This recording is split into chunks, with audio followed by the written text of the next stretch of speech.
Welcome back to Cancers 101. I'm Rittika, and today we are diving into an intersection of cancer and infection that feels like something out of a medical detective novel: protozoan infections in immunocompromised cancer patients. These infections are like silent invaders, rare, stealthy, deadly when they strike.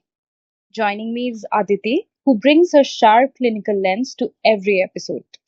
Aditi, let's start with the basics. What are we really dealing with here? So, Ritika, we are talking about tiny parasites, protozoa, that usually don't cause harm in healthy individuals. But in patients whose immune systems are weakened due to chemotherapy, HIV, or transplants, these parasites can cause severe, even fatal infections. The two big names in this space are Toxoplasma gondii and Cryptosporidium parvum. Toxoplasma can trigger encephalitis, a dangerous brain inflammation. Cryptosporidium causes relentless, watery diarrhea, leading to dehydration and weight loss. So essentially, what's harmless to most becomes a ticking time bomb in cancer patients, like inviting a stray cat into your house until one day it turns out to be a tiger. Let's add some depth with a real story because this danger isn't hypothetical.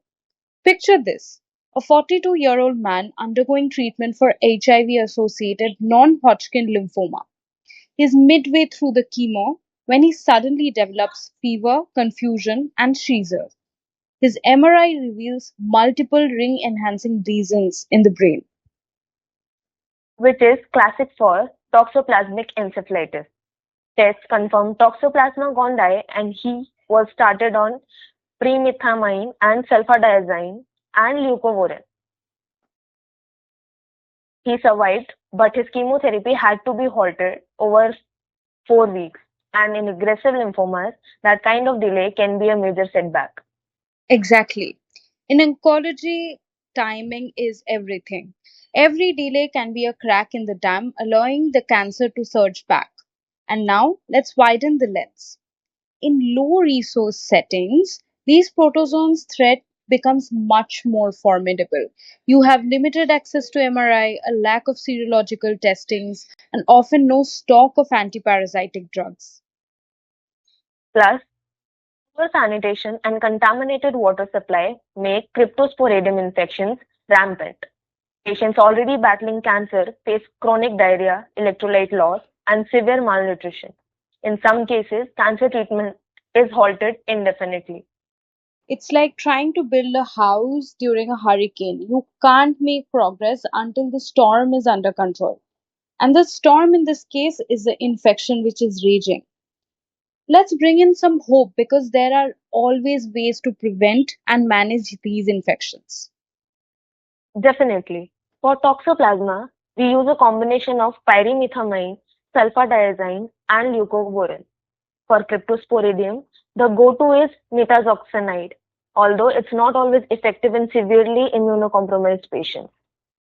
But just as important is immune restoration through antiretroviral therapy, that is ART, in HIV positive patients and growth factor support like GCSF after chemotherapy. So the treatment is like a two-sided coin: target the parasite and also rebuilding the defense system.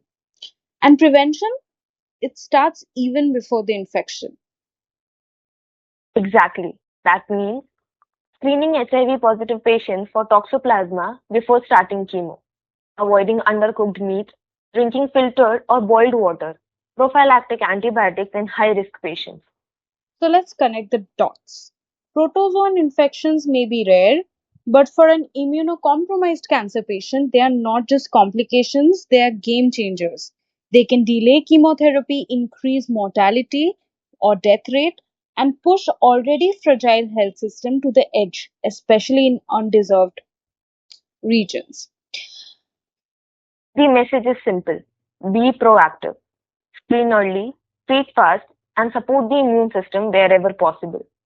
These infections remind us that cancer care doesn't happen in a vacuum. The body is a battlefield, and when its defenses are down, even the smallest invader can win. But with vigilance access to the right tools, and awareness, we can turn the tide. That's all for the episodes of Cancer 101. If you found this helpful, share it with someone working in oncology or infectious diseases. And don't forget to subscribe.